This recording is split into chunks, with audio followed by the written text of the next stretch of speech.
And we're live. Welcome to another episode of an Austro-Thomism Roundtable. We're going to be doing a live reading. We have a regular guys of Bulgakov, Oncast, and Andrew Popular Liberty. How you guys doing? Howdy, y'all. Awesome. Well, let's see. What is this? Yeah. Do we want to do any preference on who Erik von Leddihn was, or anything about it before we hop into the live reading? All I know is that he was a Thomist, Catholic associated with the Mises Institute, and very influenced by Mises himself, and a political scientist. That's all I know from him, all the context I can give. Yeah, that seems good enough. Let me stay on the screen and we'll get right into this. Home tab, Monarchy rules, sale. Okay, everybody see that? Yep. Wonderful. Yeah. Oncast, you can go ahead and start the reading, and let's probably explain to the audience. So how we're going to do this, we're going to do 30 minutes straight of live reading, and then we're going to commentate afterwards, so we can try to get through this. Because if we just read it normally and commentate afterwards, we heard something good, we stop every sentence to comment. That's some commentate, because everything here is just incredible. So, Oncast, go right ahead and get us started. Sure. So as if Austro-Thomism believes in anything, of course, it's democracy, and I was voted on being the reader for this round, so I'll go ahead and take a crack at it. All right, so this is Monarchy and War by Erik von Leddihn. Modern history is nothing but an inventory of bankruptcy declarations. Nicholas Gomez de Vila. Monarchy is a form of government not well understood in North America. To many people in that part of the world, monarchy seems to be a totally obsolete, even childish institution. The surviving monarchies, after all, might still play a symbolic or even a psychological role, but not a decisive political role. As a rationalist and a liberal, in the worldwide sense rather than the American sense, I am also a monarchist who realizes that monarchy, combined with Christianity and antiquity, was responsible for the rise and flowering of Western civilization, which is slowly assuming an almost global character. Yet the modern mind is political rather than historical, and therefore is hopelessly tied to the spirit of the time. As Goethe wrote, "He who cannot give account of the last 3,000 years rests in darkness inexperienced, though he lives from day to day." Such a person, intellectually nurtured by the boob tube and newspapers, would be greatly surprised to hear British Prime Minister Disraeli say, "The tendency of an advanced civilization is in truth monarchy. Monarchy is indeed a government which requires a high degree of civilization for its full development. An educated nation recoils from the imperfect vicariate of what is called a representative government." Democracy is, after all, the oldest form of government in which majorities rule over minorities. Democracy reappeared in a more civilized form in Athens, but when, in a truly political trial, Socrates praised monarchy, he was condemned to death. Remember also that Magarigia said rightly that our civilization rests on the death of two persons, a philosopher and the Son of God, both victims of the popular will. No wonder that Plato, Socrates' follower, and Aristotle, Plato's disciple, were fierce monarchists, and that the latter, when democracy returned to Athens, went into exile to avoid Socrates' fate. Plato's thesis that democracy naturally evolves into tyranny was also adopted by Polybius, who believed in an anacyclosis, a natural circular evolutionary process from monarchy into aristocracy, aristocracy into democracy, and democracy into tyranny. Indeed, reading Plato's Republic, books 8 and 9, one gets an exact description of the transition from the Weimar Republic to National Socialist tyranny.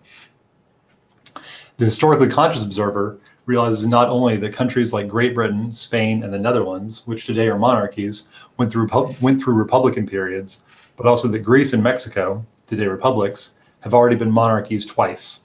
Still, the most educational case is that of Rome. If we had the opportunity, given our knowledge of history, to meet a Roman citizen in the 60th year before Christ, and told him that his country would soon become a monarchy, he would certainly have reacted most vigorously, blaming us for ignoring Roman tradition and mentality. Monarchy, a return to the authoritarianism of Tarquinius Superbus, out of the question. Yet Caesar already loomed beyond the horizon. Subsequently, if we had a chance to meet with one of his descendants in the year 260 after Christ, and told him of his ancestors' indignation about our naivete and our arrogance, he certainly would have shrugged his shoulders. And now, we might ask? Now? We are still a republic. Look at signs everywhere declaring Senatus Populesque Romanus, a monarchy, as among Orientals and barbarians, out of the question. But you have an emperor. Haha, imperator means general, and there have always been generals in republics. Yet a few years later, Diocletian, the Imperator Augustus, had a golden crown put on his head and demanded proskynesis, the kneeling approach to his person. Then, even the most stupid Romans realized that the Republic had gone the way of all flesh. Tacitus, indeed, had suspected it long before. There are still outstanding thinkers who have a deep respect for the monarchical order, for rational as well as sentimental motives. Yet even the rationalist has to take the psychological factor into account, or he would cease to be a realistic rationalist. As a matter of fact, the increasing democratization of Western civilization has fostered monarchophile thinking, although only on a high level. Thus, it is not surprising that Theodor Herzl, the founder of Zionism, declared monarchy the best form of government, but since no descendants of David survived, the aristocratic constitution of Venice should be studied in the planning of a Jewish state, whereas democracy, as the worst type of rule, was to be strictly avoided. History is already telling us how right he was. This introduction is necessary to understand the relationship between monarchy and war, and between monarchy and warfare. However, we are limiting ourselves here to the Christian monarchy in our civilization and not discussing some abstract form of monarchy. Bear in mind that arche is not Kratos. We must remember the words of Nicolas Gomez de Villa, who wrote that without Christianity and antiquity as their background, Europeans would be nothing but pale-faced barbarians. Nor should we forget that war is a calamity to be avoided, one of the many results of our imperfections caused by original sin, even if soldiers, by and large, play a positive role in the New Testament. Many of our saints have fought in battles, from St. Francis to St. Ignatius. Still, eliminating, or at least limiting war should be one of our goals. 2. The First Enlightenment produced the French Revolution, the great historical revival of democracy, a sadistic orgy in which divine marquis played the leading role both intellectually and personally. Here is not the place to portray the revolution's horrors, which were revealed to a broader public only in the years preceding its 200th anniversary in 1989. But in order to explain its effects on war and the methods of warfare, it is necessary to highlight its character and role in history. The French Revolution attempted to bring liberty and equality under a common denominator, something Goethe argued only charlatans would promise. Equality, indeed, can be established only by way of some form of slavery, just as a hedge can be kept only by way of constant trimming. In this perverse competition between liberty and equality, the latter naturally won out. Robespierre, before being dragged to Notre Chère Mère la Guillotine, had planned to put all Frenchmen into one uniform and all French women into another. He also wanted to eliminate all church steeples as undemocratic, since they were taller than all other buildings. With its ideal of equality, democracy's revival from antiquity was closely connected with nationalism, a term most Europeans equated with what Americans might call ethnicism, not to be confused with racism, which is not a linguistic cultural concept, but a biological one. The basic drive is the craving for sameness, the twin of equality. Whatever is the same is also equal, although it is not necessarily true the other way around. After 1789, differences became suspect and were to be rejected and eradicated. The traditional outlook of our culture, indeed, was vertical. God the Father in heaven, the Holy Father in Rome, the king is the father of the fatherland, and the father is the king in the family. In the lands of the Reformation, the monarch, not the Pope, was the head of the church.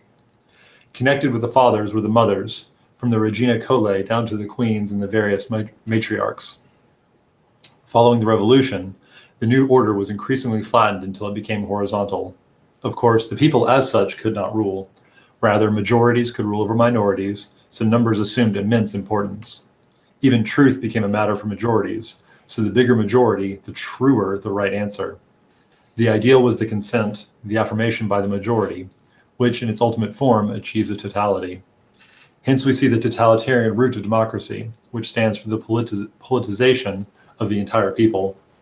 Even the children, although not allowed to vote, are now educated in that direction.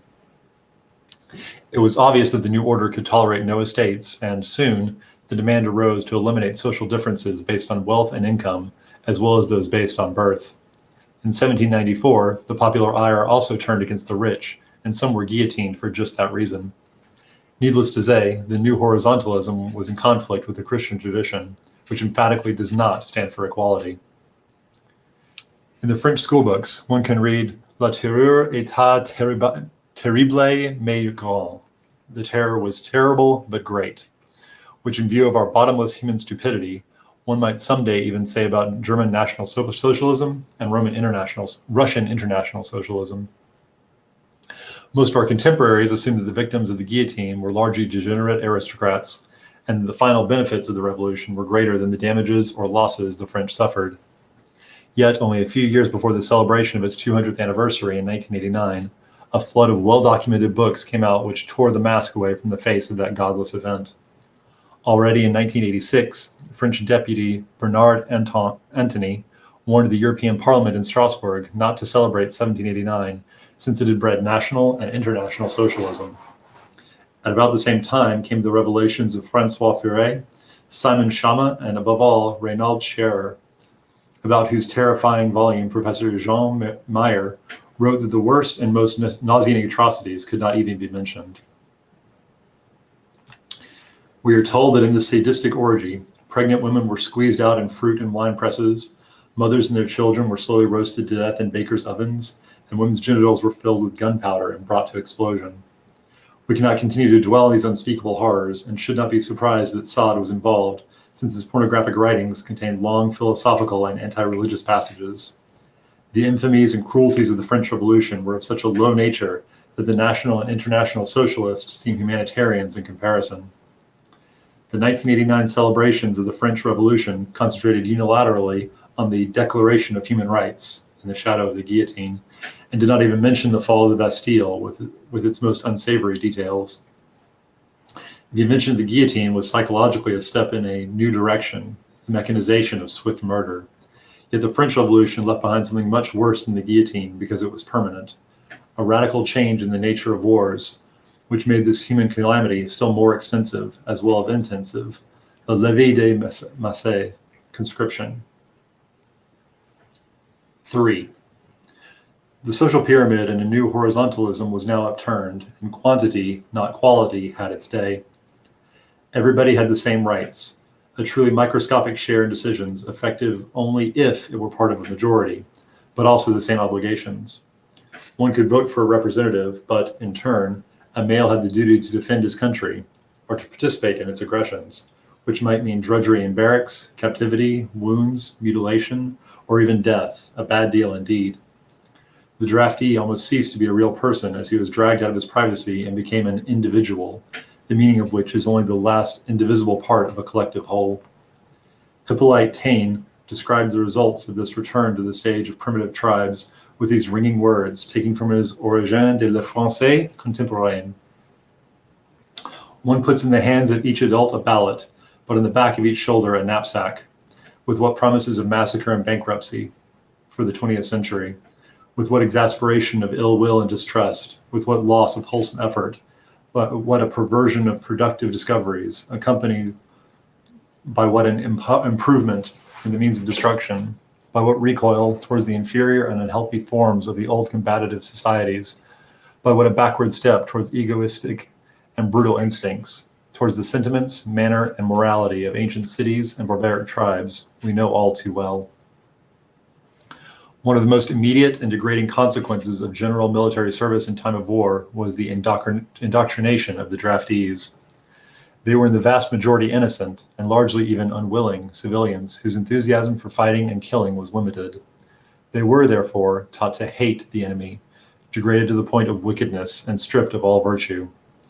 This had been difficult in previous ages when soldiers were men, gentlemen as well as ruffians, who loved to fight and offered their services to anybody who led and paid them well. Prince Eugene of Savoy had vainly offered his services to France, but ended up as the glorious military hero of the Habsburgs. The same happened finally to Baron Gideon Loudon, born in Livonia, but of Scottish origin, whose father was an officer in the Swedish services. Loudon, however, served first in the Russian army, and then offered his experience to Frederick II of Prussia. Rebuffed, Loudon joined the largely Austrian army of the Holy Roman Emperor and defeated Frederick in battle. As late as the mid-19th century, the vast majority of recruits had scant education, mass illiteracy prevailed for generations, and had to serve long stretches in the army, frequently 3, sometimes 4 years. Those who had bachelor's degrees, aged 18 to 19 years, served only 1 year, received a commission, and became reserve officers. The idea was to have trained soldiers under arms, as well as in the reserve capacity, periodically called to maneuvers.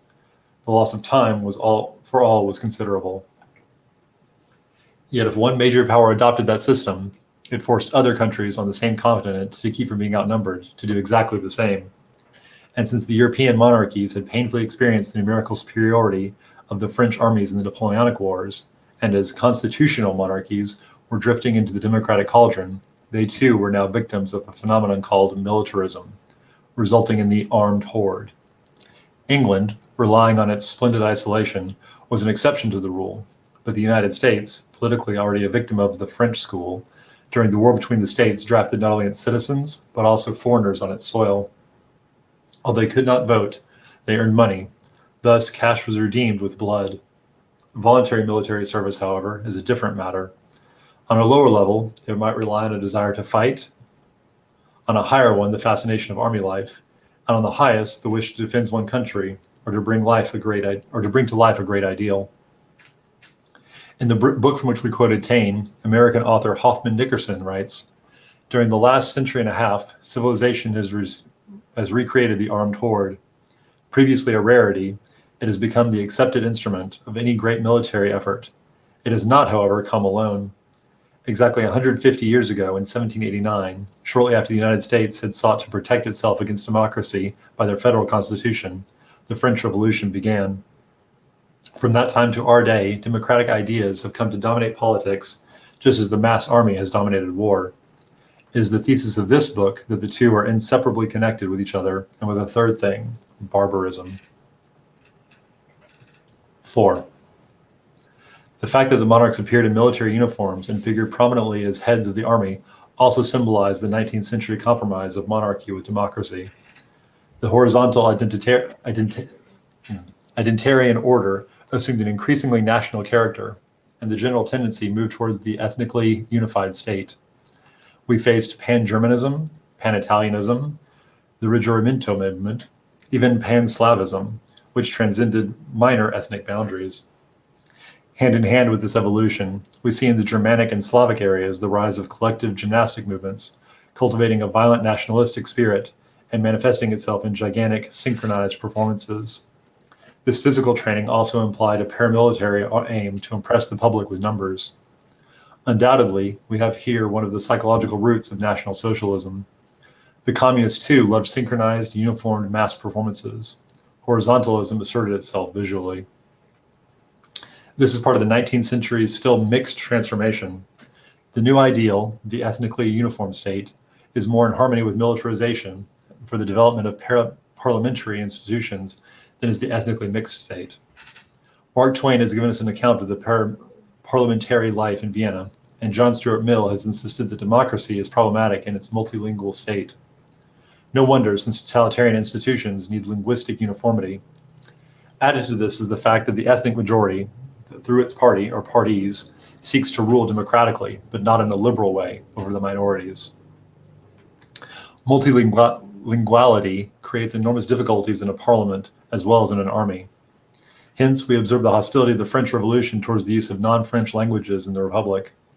The rise of democracy and of ethnic nationalism went in synchromesh. These two horizontal mass movements easily combined in the name of the Demos.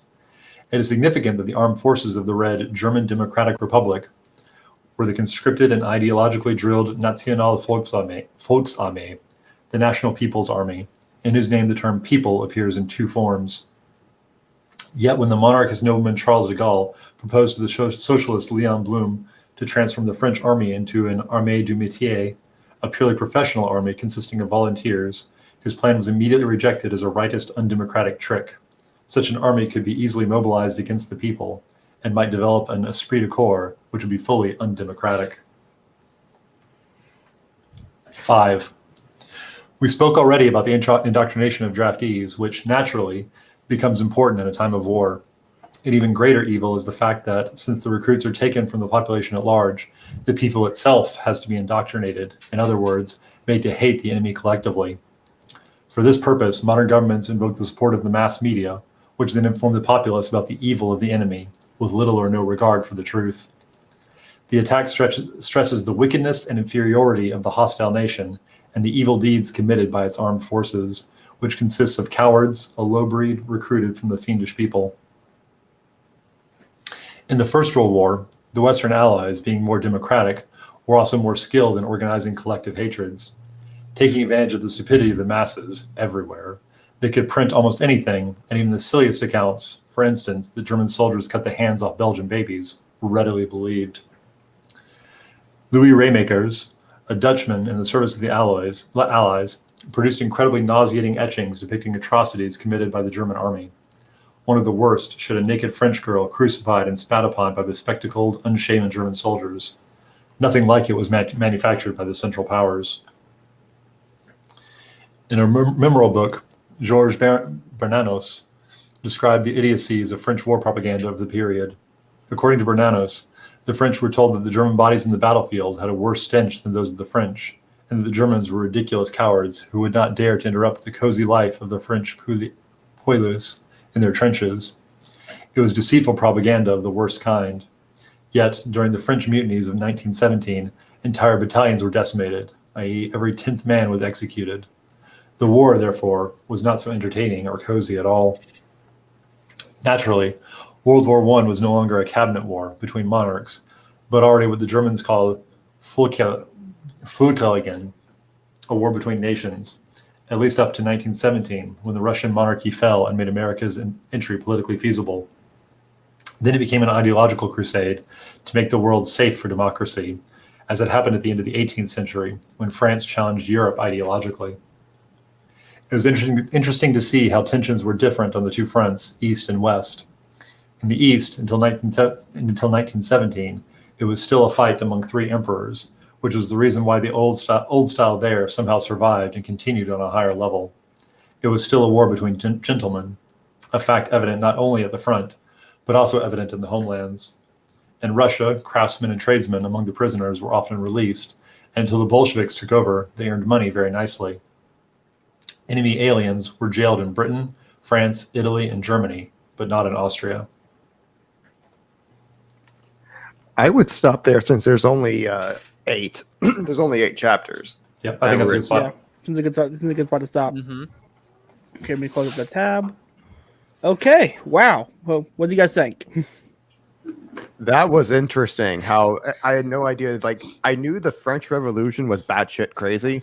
I hadn't like gunpowder into women's genitals. I mean, Holy wine fuck. presses on pregnant women. No, I mean, was even just rereading that, because I read it earlier today, the whole thing, like, man, that is rough reading. First time I heard it, I was in the gym mid-rep, and I had literally decided to drop the weights and go, I'm going to sit here for a moment and kind of just sink, because that was, it's rough.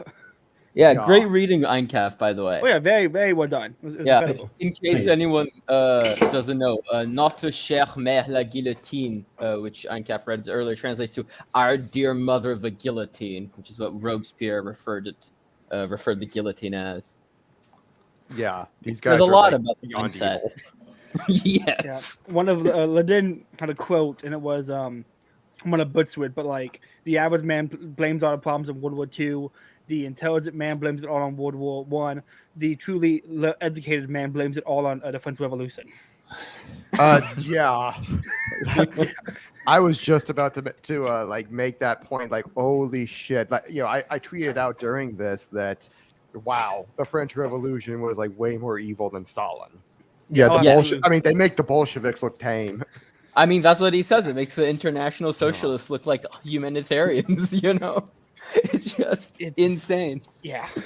In kind of a disgusting way, the French Revolution was really kind of before its time, you know, because when you see it fails horribly as that kind of movement is destined to do, and it really took another couple hundred years for those ideas to sort of penetrate the general psyche as badly as they have done, that they sort of get reinvented again as we enter the 20th century and even into modern day. But you see all those origins, at least politically, there, and that we can talk more about their philosophical roots and who they were reading at that point, and the author points to Marquis de Sade as being as having a fairly outsized role in a lot of the thinking at that time. I mean, let's also not forget that a fairly outsized role, I think, in the thinking of French intellectuals also in the 20th century. I mean, Sartre, Beauvoir, and others did defend Sade to a certain extent, as trying to defend him as an intellectual. We should read his work, stuff like that. Which fair enough. Maybe we should have a copy for it. But don't try to defend him that much. You might show your hand. I mean, it's really telling that from like these particular details why the founding fathers passed that Alien and Sedition Act against the French.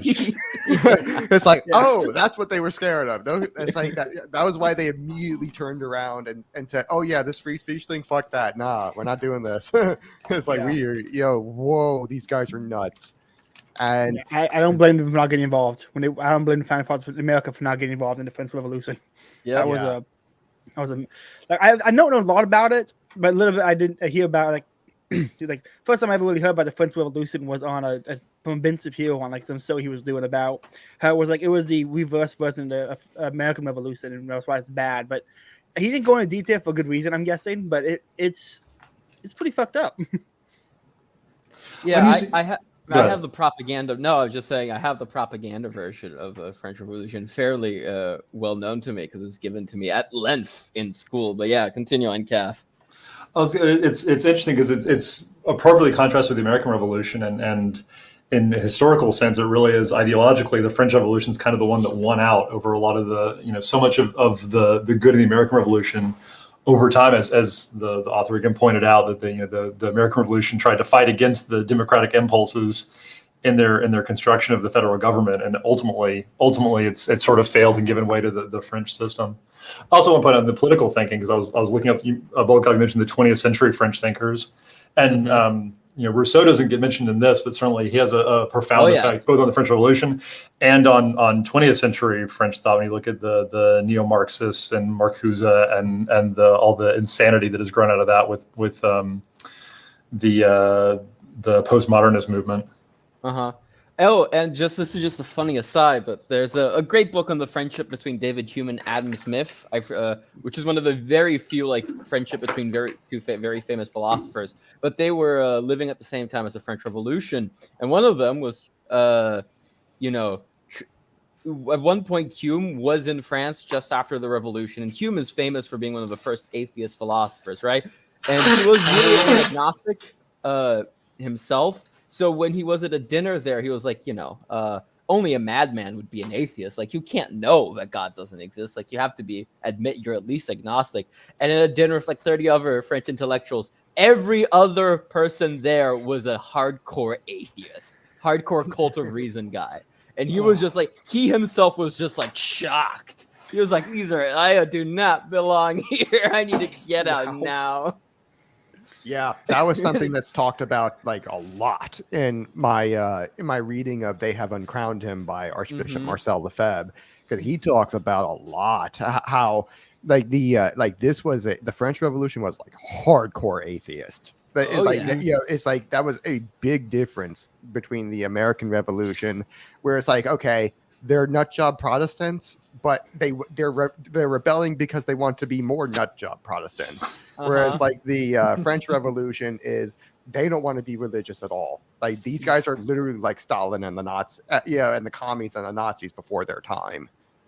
And it's clear how much it really influenced their thinking. And one thing that I kind of noticed that I hadn't put this together before, but I've seen it now because Lefebvre also talks about this in a little bit in his open letter to confused Catholics.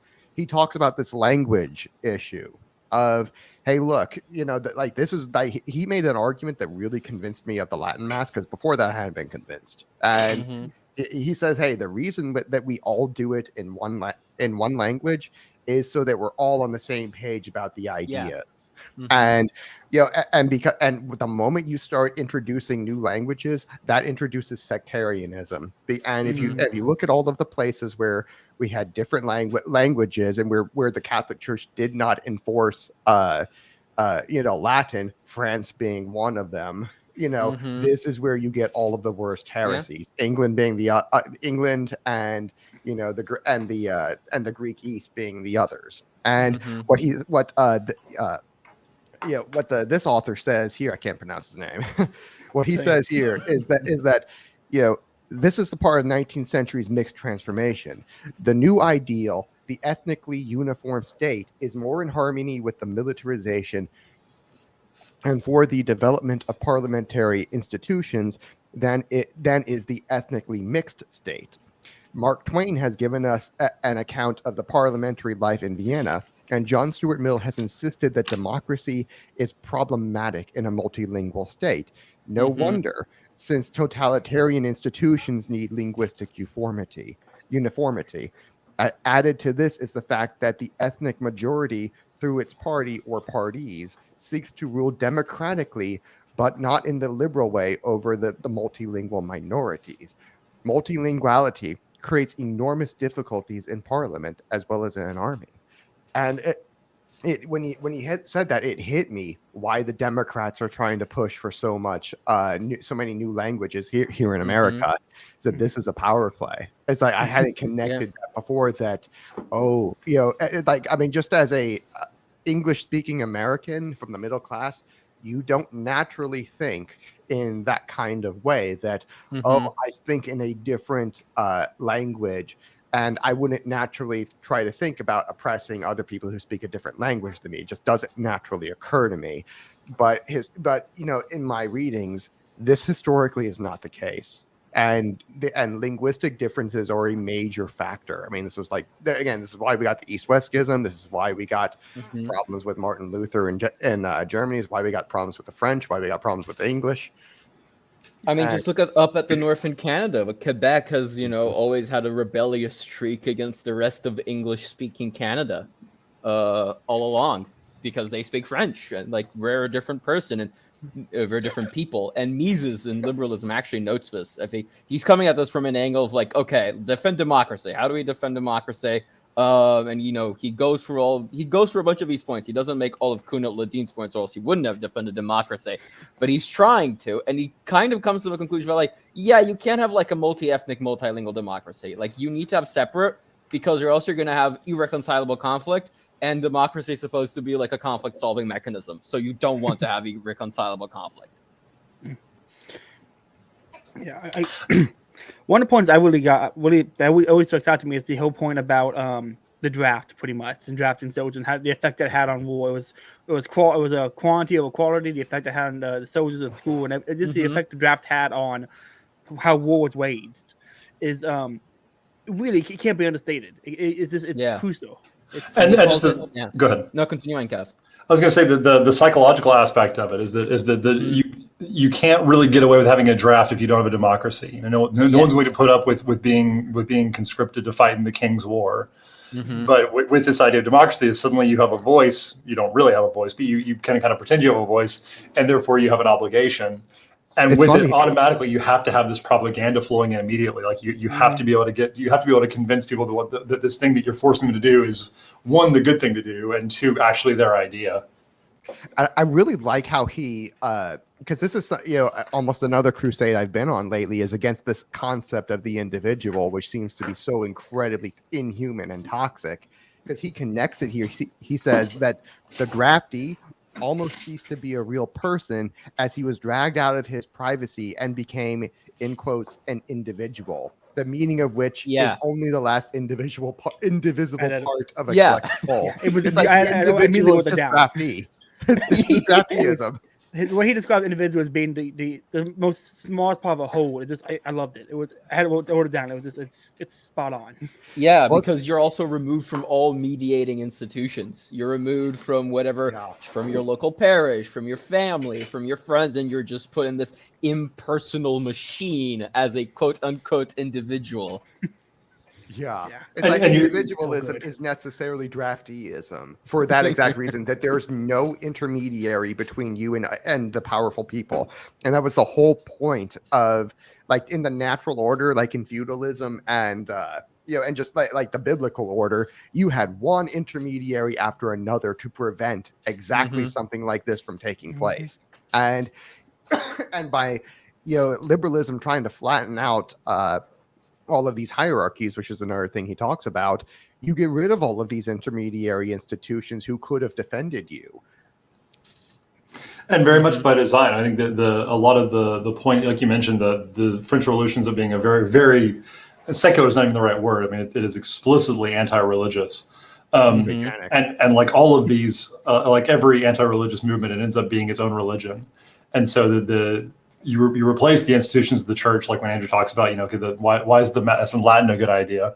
Well, we don't have the Mass anymore, but we need to standardize our own language so that reason can become our God, so that the state can become our God.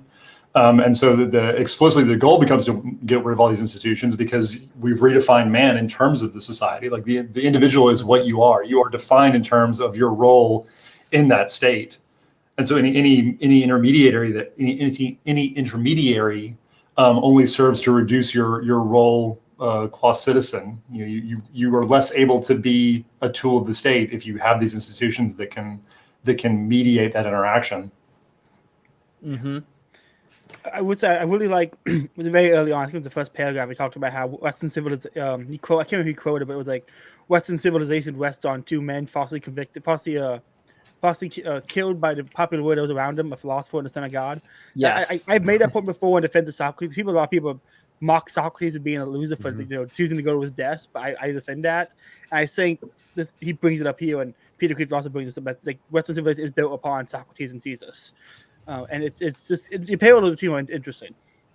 Yeah, I never put that together before, but he's right, and it's really interesting because he like two or three, like 4 or 5 paragraphs later, he says that bear in mind, arche is not Kratos. Arche means ruler, means you're applying rules, it's law and order, whereas Kratos means strength. That's like so literally means that democracy means strength of the people. And so it's like literally you're ruling by barbarianism and brute force. Democracy literally means like brute force of the people, and like and that's not a I mean that's like definition of lawlessness. It's like I hadn't realized that in the definition itself it literally means lawlessness and barbarianism. And so when you connect it to like because I've made that point before that democracy killed the savior. And I hadn't quite connected it to before that it like killed Socrates too was like the other major founder of Western civilization, because like the whole Christian idea is like a kind of a hybrid of like the Jewish mythology and the Greek mythology, or I should say Greek philosophy, and particularly Aristotelian and Platonic. And if you are a Christian at all, you are presuming certain philosophies of the Greeks, and like Platonism and Aristotelianism. Yeah, you're building upon it with revelation, really. Yes.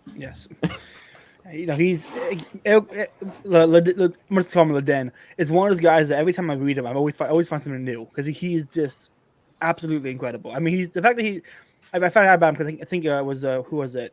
Radical Liberation and Ryan Tennessee reviewed his book, and then I looked more into him. Like this guy gets it. Like the fact that Yarvin brings him up. Like he's Hopper, Yarvin. He's influenced a lot of people, and he's not talked about a lot. We're saying he is just incredible. I think it's because of his name.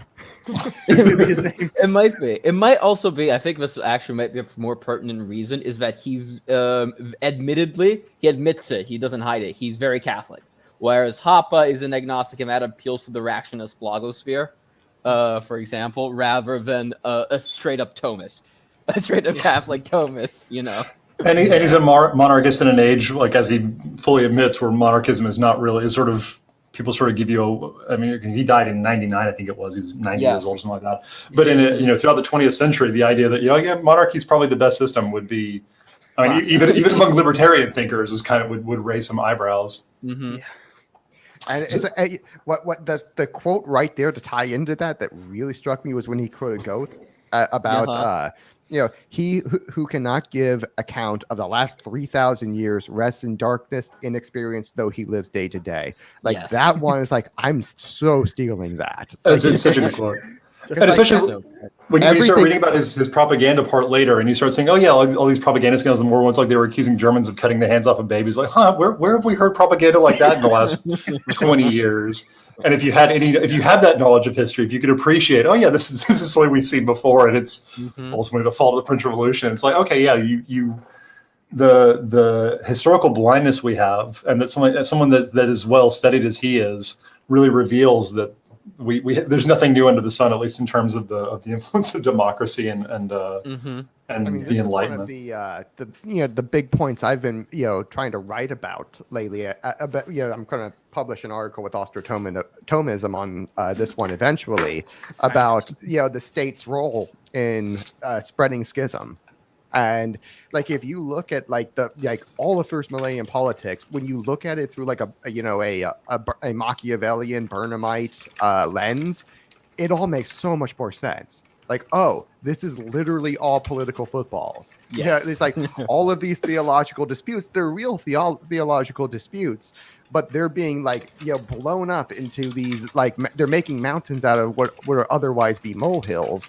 And and they're using this as excuses for war, basically. And if you like all of these stuff about Aryan schisms and all that, these were all excuses for war between Africa and the Italian peninsula, basically. And so when I'm going through issues like the filioque and all that, and I start seeing that oh, this is literally a non-issue. Maximus the Confessor said that this was a non-issue in the 6th century, and literally 5 centuries later, this is still a thing. They're oh, because it's political. They're the Greek, the Byzantine emperor is trying to use this as a political football against the Franks. Yeah. Hey, real quick, before we get going, Eincath has to dip out, so Eincath, real quick, give us your plugs. Sure. So at Eincath on Twitter, AnarchoCatholic.substack.com. Just put an article on atheism the other day, and writer for Austro-Thomism. And I think that article got cross-posted or will be cross-posted very shortly. Yeah, I haven't posted it yet. I'm still waiting for the final draft revisions. Okay, cool. Yeah, so that'll be popping up very shortly. Sorry to have to dip, but have a good conversation, guys. Looking forward to doing part 2 later. Absolutely. All right. See you, man. See ya. I think when we do part 2, we should definitely trace over a few of our steps first, and maybe read the the preceding 2 or 3 chapters before we do that. Yeah, absolutely. But to this point about politics, influencing religion for basically 2,000 years now, it's if you are not reading history in this political lens of who's trying to take power from who, you are not informed. It's and it's and once you see it, you can't unsee it. It's the rest of history makes so much more sense when you read it that way. And this idea that you basically live in darkness, I just oh my god, it's just that one is it's so perfectly worded. Yeah, Scruden has a similar phrase, I think, where there's an interview of him where he says most people walk through life as if through unillumined corridors until they meet their demise. It's something like that, where they know nothing of what's going on around them. They don't really know what's ahead. They don't really remember what's behind. And at one point, they just fall over. It's a great, very black-pilled quote, but it's very, very good, very much in the same vein. Because Scruden has defended monarchy, by the way. I only found this out recently, but he's also defended monarchy as comparative democracy. Nice. I really enjoyed his point. I think I found a quote here. Is here it is. God the Father in heaven, the Holy Father. He's talking about the traditional outlook of our culture. Culture indeed was vertical. God the Father in heaven, the Holy Father in Rome, the King is the father of the fatherland, and the father is the king of the family. And the lands of Reformation, the monarch, not the Pope. What I really like that he brings it up. I think at one point I think it's kind of ignored when talking about Reformation was how involved kings were and the kings were at a time and how involved kings have been in religions of Protestantism. Which it seems like he knew that, and it seems to be a known thing in the past, but not really talked about now. Yeah. I know Andrew talks about it, so I'm very thankful he does that. I really enjoy seeing those kind of we sometimes remember that the Queen of England is technically the head of the English Church, of the Church of England, although she doesn't exercise that position, and she probably should with an iron fist, because she can. she can't really do democracy. She doesn't have power there. She only has symbolic power. Like, they would shut her down and strip her crown away if she tried to do anything. But she could, rule the Church of England, I think, like, fairly well if she wanted to. But she doesn't. She's abdicated that responsibility, I think. It's the same. Well, I mean, this is another thing you see with, like Caesaropapism in the first millennium, where you would get one, the emperor would try to put bishops and patriarchs in power, and invariably he would choose people who were not theologians and would abuse the office. And you saw this a lot when the Muslims got in charge of Constantinople, where they would literally just publicly auction off the office of the patriarch of Constantinople. and, like, literally the public auction for the office. And, and you get, like, this is how we got, like, some of the worst patriarchs in history, where they were just secular people with no authority. So the Queen of England, she totally could exercise that authority. But it's like, I can only imagine how she's gonna do that, given the historical precedents that have already been set in the first millennium with that. Yeah. And it's like what I see here. And by the way, like right there, as where he says, as a rationalist and a liberal, in the worldwide sense rather than in the American sense, which is really, really good to put that in really good to clarify that one. Yes. He says, I am also a monarchist who realizes that monarchy combined with Christianity and antiquity was responsible for the rise and flowering of Western civilization. And this is been the biggest revelation for me lately, as a Mises GOP monarchist who really wants to have a private property monarchy society within my lifetime.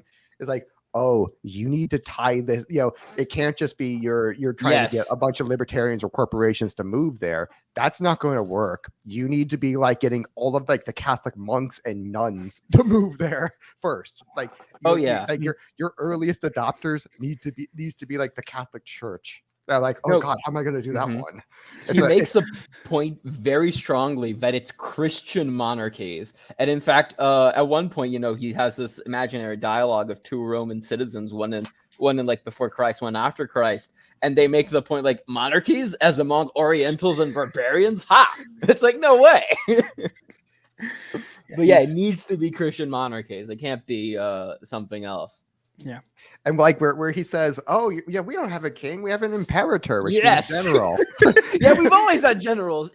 Even republics have generals. How can you object to that? Which is also a very good idea of Yarvin's conception that power is very good at hiding itself. It's of course we have a general, right? It's we're a democracy. Of course we have a deep state and a civil service that's completely entrenched. That's natural. Come on. That doesn't mean they hold power. Get over yourself. Diocletian has a gold crown on his head. He's just a general, though. Come on. Exactly. It's just I don't know. This is perfectly summing up a lot of what I've been thinking through personally for the increasing democratization of Western civilization has fostered monarchophile thinking, although only at the highest level. And I'm thinking that might be a little bit dated. That sentence right there, that might be a little bit dated. This is he was writing this, I think, with 80 years old too. So I'll cut him some slack for that. Yeah, well, I mean, it's I think this is we're seeing a turn in history right now where I think I saw an article about Yarvin today from on some, I think it was Vanity Fair, maybe. Yes, he got something was written about him on Vanity Fair, I think. Yeah, and I think that they were saying, hey, that Peter Thiel is putting a crap load of money behind these guys over here. And I'm because I think that's the course of history, and Thiel is a guy who would know that. Yeah, and he's the sort of guy who would understand that and understand where to put the money. And so I think that when we see Tucker, when we see Tucker and Yarvin talking, it's and we see Tucker using Yarvin's ideas and words like cathedral all the time. Yes, I really think this is about to go hardcore mainstream.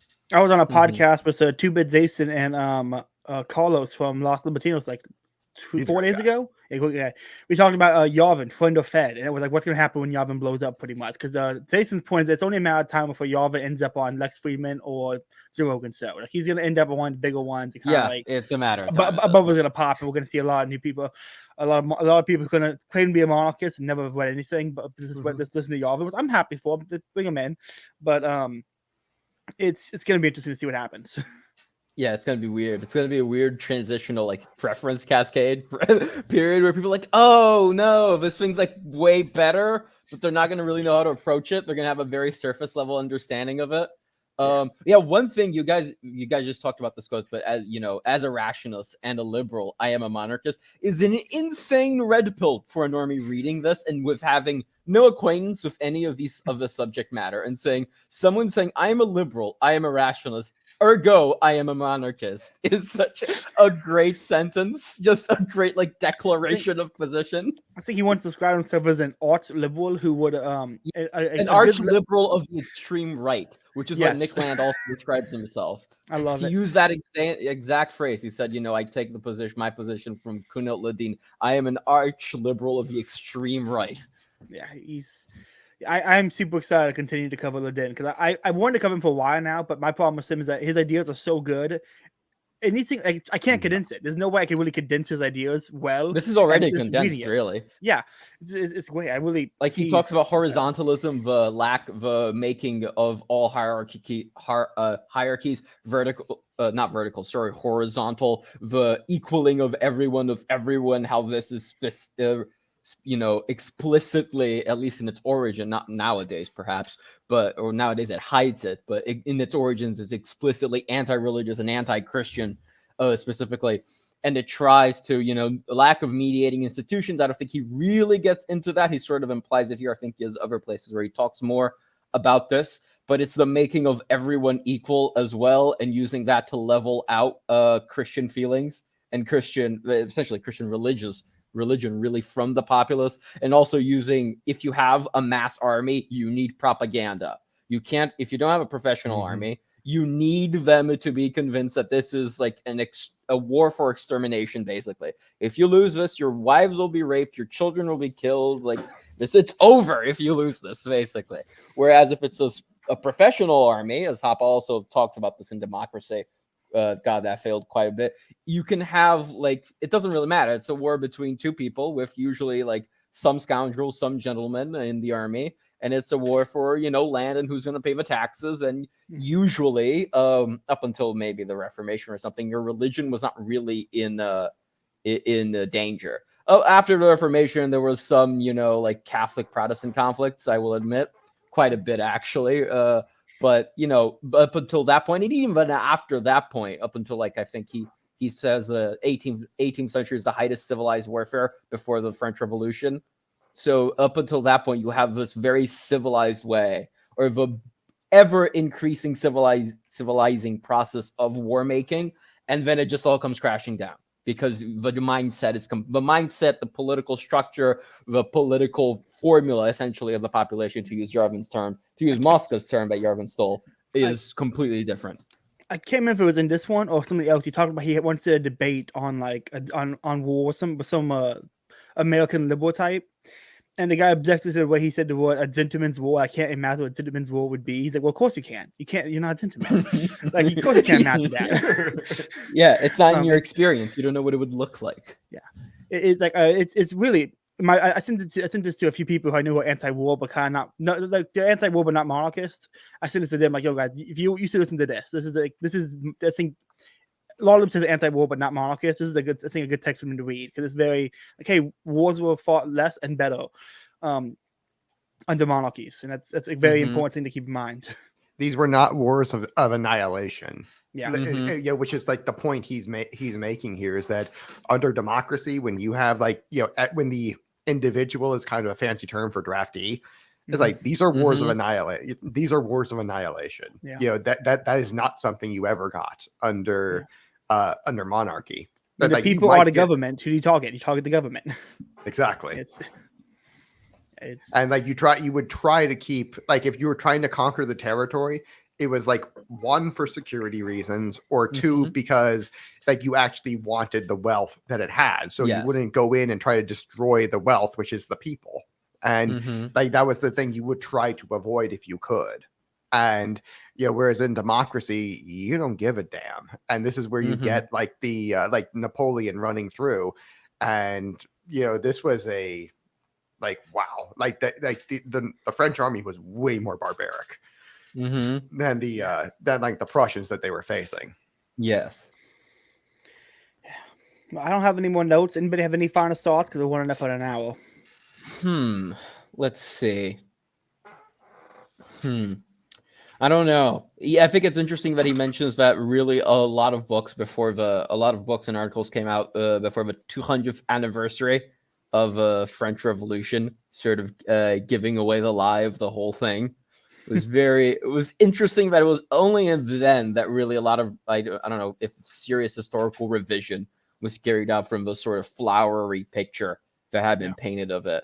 I find that interesting, and that's possibly one of the reasons why we're, part of the political formula of our age is that democracy is good, and this is the original mythos of mythology. The original mythos of democracy is the French Revolution. Not so much in America, I'll grant you, but certainly in Europe. In America, I think the current regime, I think Yarvin has made this point, the current regime, starts or sees its origin as the civil rights era. This is the era where now we've rectified all the wrongs of the past. And before this, there was what was it? The New Deal, FDR's New Deal. And those are basically the starting points of the current regime. Before that, it's like a whole different thing that's sort of morphing into this monster. Well, it's interesting now that all the current regime views like the Civil Rights Act, which was like notably about getting the blacks the vote, getting the women the vote, and stuff like that. And now we're undermining, when stuff like this comes out, it undermines the idea of a vote at all. Yes. So it's like literally like the founding myth is what's at stake here for the current regime. That, hey, that actually, none of those were good things. Voting itself is not a good thing. And, what's a good thing is property. What's a good thing is monarchy, which is property. And, and what's a good thing is religion, not separation of church and state. And that in order to have a prosperous Western civilization, you need to go back to the God that was succeeding before, the usurper destroyed it. Yeah, and when I was a kid, I remember thinking separation of church and state didn't mean that they weren't involved at all. I remember thinking it was like, like very just different power spheres that interact with each other. It's like, no. The conception of the modern regime is, they should interact at all. So much that you see a recent example. People are getting pissed that Nancy Pelosi, a Catholic who should be subject to the authority of the Catholic Church, is being denied communion for the obvious sin of supporting abortion. And not just like, in her heart of hearts, but publicly, and trying to make it legal and accessible, which is literally against the catechism of the Catholic Church. It's there, like civil authorities should make laws prohibiting abortion wherever they can. Yeah, it's been a weird week on Twitter seeing people who don't know anything about Catholic Church. Like Whoopi Goldberg's post, but this is not your job. Telling the Archbishop, it's like, this isn't your job. This isn't what you're supposed to do. It's like, that's literally his job. It's literally in the job description. You don't know. Shut up. Yeah, exactly. It's but like this, it's seeing stuff like this start to go. I think we're hitting a turning point. This stuff is going mainstream now, and I think these ideas is like, it's good that we have this Austro-Thomism show here. I really think this is going to get to be a big one. So I hope so. Thanks for having me here, guys. It's the bomb. Bulgakov, go and give you plugs, and Andrew give you plugs after Bulgakov. And sure. I'm at available username on Twitter. I should probably include it in my name here next time so that you guys can type correctly. I write for Austro-Thomism. I'm currently finishing an article. I just need to add some concluding thoughts to it. It'll be published soon, and that's about it for my plugs. So I don't write anywhere else or am available anywhere else at the moment. Okay, Andrew, what are your plugs? You can find me at Popular Liberty _ on YouTube. On Twitter, you can find me at Popular Liberty on YouTube. I'm probably going to change the name to Politically Catholic, within the next few weeks. So if you're listening to this sometime in June, you might want to look for me under Politically Catholic. And if you want to support monarchy and the idea of moving towards property, a more property-based society, support me at misesgop.org/donate. Every monthly donation, even just like $1 or $2 or $3 a month, really, really helps, push us towards an actual property rights civilization. Absolutely. Well, guys, it's been an episode of the Austro-Thomism Roundtable. This is part 1 of the live reading. Well, part 2 will probably come out sometime next month. We're very excited to bring it to you. Make sure you like, comment, share, subscribe. We're on Spotify at Austro-Thomism. We're on Twitter at Austro-Thomism. And the website is, again, Paleothomism.com, because I can't figure out how to say it. Anyway, make sure you guys follow us on Twitter, read the articles, and have a good night.